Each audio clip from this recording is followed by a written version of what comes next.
ఇది Indian test cricket లోనే worst phase భయ్యా. లీస్ట్ పాయింట్ ఏదైనా ఉందా అంటే అది ఇదే. నేనైతే ఆల్మోస్ట్ 15 to 20 years నేను టెస్ట్ క్రికెట్ ని ఫాలో అవుతున్నా. ఇప్పుడు మన ఇండియా టీం ఆడినంత దరిద్రంగా ఎప్పుడు ఆడలేదు బ్రో. నియర్లీ 2 decades వేరే కంట్రీస్ ఇండియాలో టెస్ట్ సిరీస్ అంటే భయపడేవి, చిచ్చు పోసుకునేవి. సిరీస్ విన్ అవడం కాదు, ఒక్క మ్యాచ్ విన్ అయితే చాలరా బాబు అనుకునేవి. England former captain Alastair Cook కూడా అదే అన్నాడు. అలాంటిది ఇప్పుడు న్యూజిలాండ్, సౌత్ ఆఫ్రికా టీమ్స్ కూడా వచ్చి ఇండియాలో కొట్టిపోతున్నాయి. అది కూడా క్లీన్ స్వీప్లు.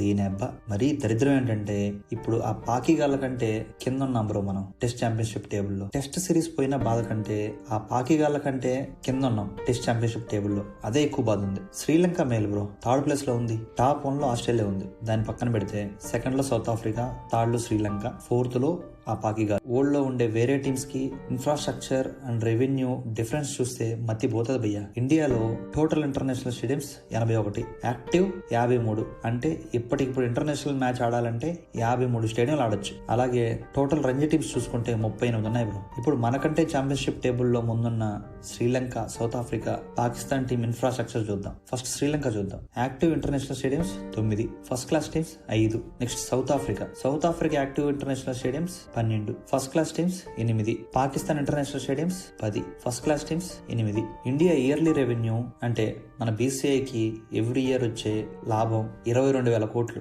సౌత్ ఆఫ్రికాది 600 కోట్లు, శ్రీలంక 200, పాకిస్తాన్ది 700 కోట్లు. వరల్డ్ లో క్రికెట్ ఆడే కంట్రీస్ అన్నిటికన్నా మన ఇండియా క్రికెట్ రెవెన్యూనే ఎక్కువ. ఇంత మనీ, ఇంత ఇన్ఫ్రాస్ట్రక్చర్, ఇన్ని కోట్ల మంది జనాలున్నా మన దగ్గర కరెక్ట్ గా టెస్ట్ క్రికెట్ ఆడే 11 మంది ప్లేయర్స్ లేరంటే ఏమనాలి? నిజంగానే ప్లేయర్స్ లేరా, లేక టెస్ట్ ప్లేయర్స్ ఉన్నా కూడా మన బీసీఐకి, గంభీర్ కి కనబడడం లేదా? ఇప్పుడు మన టెస్ట్ టీమ్ లో ఉన్న ఒక్క బ్యాటర్ కూడా రంజీలో 50 యావరేజ్ లేదంటే నమ్ముతారా? ఈ టెస్ట్ టీమ్ లో ఉన్న ప్లేయర్స్ ఒక్కరైనా ఐపీఎల్ ఆడకుండా టెస్ట్ టీమ్ లోకి డైరెక్ట్ గా వచ్చారా? Perfect example Sai Sudarshan, Nitish Reddy. వీళ్ళకి 40 యావరేజ్ కూడా లేదు రంజీ ట్రోఫీలో. ఐపీఎల్ ఆడారు, టెస్ట్ లోకి వచ్చేసారు డైరెక్ట్ గా. ఇది ఎలా ఉందంటే 100 meters రేస్ లో ఫస్ట్ వచ్చాడని చెప్పి వాడినే 50 kilometers మారతానికి కూడా పంపండి, అక్కడ కూడా ఫస్ట్ వస్తారు అన్నట్లు ఉంది. ఎలా వస్తాడు భయ్యా? 100 డిఫరెంట్, 50 డిఫరెంట్. T20 ఆడిన వాళ్ళంతా టెస్ట్ లో ఆడి పని అయితే మరి కిరణ్ పోలార్డ్, మ్యాక్స్వెల్ లాంటి వాళ్ళు టెస్ట్ లో లెజెండ్ అయి ఉండాలి. కానీ అవ్వలేదుగా. టెస్ట్ ఆడాలంటే ఒక టెక్నిక్, ఒక ప్రాక్టీస్, ఒక పేషెన్స్, గేమ్ అవేర్నెస్ లాంటివి ఉండాలి. అవి ఉండాలంటే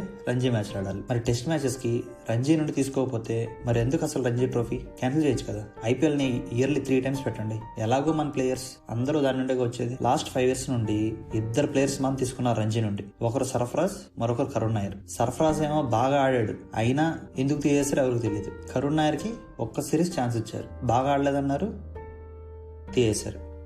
మరి హర్షిత్ రాణాకి మాత్రం ఆడినా ఆడకున్నా అన్ని ఫార్మాట్లో ఉంటాడు. అదేంటో మరి. అసలు లాస్ట్ 5 years లో మన రంజీలో టాప్ రన్ స్కోర్ చేసిన వాళ్ళు ఎవరు ఇప్పుడు చూద్దాం.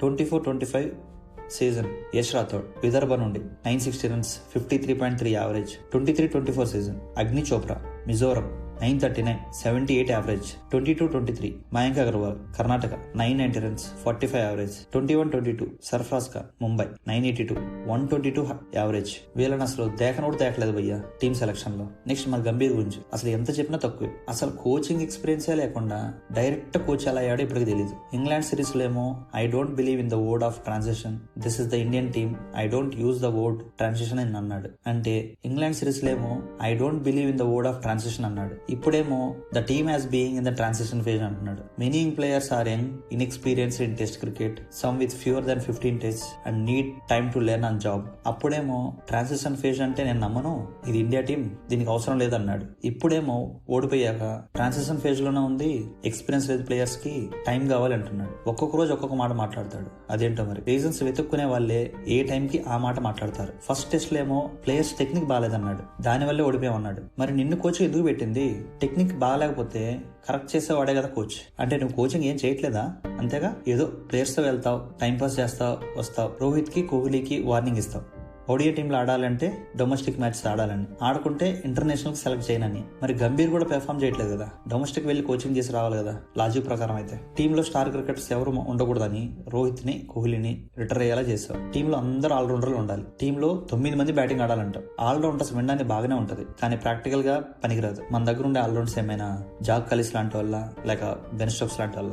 మన టీంలో ఉండే వాళ్ళు బ్యాటింగ్ ఫుల్ గా రాదు, బౌలింగ్ ఫుల్ గా రాదు. టెస్ట్ లో ఎప్పుడు స్పెషలిస్టులు ఉండాలి, అది కూడా టెస్ట్ స్పెషలిస్టులు, ఒక రాహుల్ ద్రావిడ్ లాగా, ఒక పుజారా లాగా. లాస్ట్ 20 years లో వన్ డౌన్ బ్యాటింగ్ అంటే ఇలాంటి లెజెండ్స్ ఉండేవాళ్ళు. ఇప్పుడేమో సాయి సుదర్శన్, వాషింగ్టన్ లాంటి వాళ్ళు ఉన్నారు. ఫస్ట్ డౌన్ అంటే కామెడీ అయిపోయింది భయ్య. సరే వాళ్ళైనా కంటిన్యూ చేస్తావా అంటే ఒక మ్యాచ్ లో సాయి సుదర్శన్, ఇంకో మ్యాచ్ లో కరుణ్ నాయర్, ఇంకో మ్యాచ్ లో వాషింగ్టన్. ఇష్టాన్ని చేంజ్ చేసుకుంటా వెళ్తాం. ఇంకా టీం బ్యాలెన్స్ ఏముంది? టీమ్ లో ఉండే వాళ్ళ కాన్ఫిడెన్స్ ఏముంటది? ఓడిపోయాక తొక్కలో రోజన్స్ అని చెప్పకుండా మేము ఎక్స్పెక్టేషన్ తగ్గట్లు ఆడలేదని ఫెయిల్యూర్ ఒప్పుకొని నెక్స్ట్ మ్యాచెస్ లో ఇంప్రూవ్ అయ్యే వాళ్ళే సక్సెస్ అవుతారు. ఇలా ఎవరో ఒకరి మీద బ్లేమ్ గేమ్ వేసి తప్పించుకునే వాళ్ళని టీం ఇండియాలోకి అసలు తీసుకురాకూడదు. ఇంకా టీం సెలెక్టర్ అజిత్ అగర్కర్ అసలు కొంచెమైనా సొంత బుర్ర వాడతాడో లేక గంభీర్ వాడుతున్నాడు కదా సాల్యా అని వాడడం మానేశాడో అయితే నాకు తెలియదు. అలాగే గ్రౌండ్స్ విషయానికి వస్తే ఇండియాలో 60 గ్రౌండ్స్ ఉన్నాయి. రొటేషనల్ బేసిస్ లో మ్యాచెస్ ని అలాట్ చేస్తారు ఈ గ్రౌండ్స్ లో ఆడడానికి. బట్ మన టీంలో ఉన్న ఒక్క ప్లేయర్ కూడా ఆ గ్రౌండ్ లో ఆడి ఉండడు. సో బయట నుండి వచ్చే కంట్రీకైనా సొంత గడ్డ మీద ఆడుతున్న కంట్రీకైనా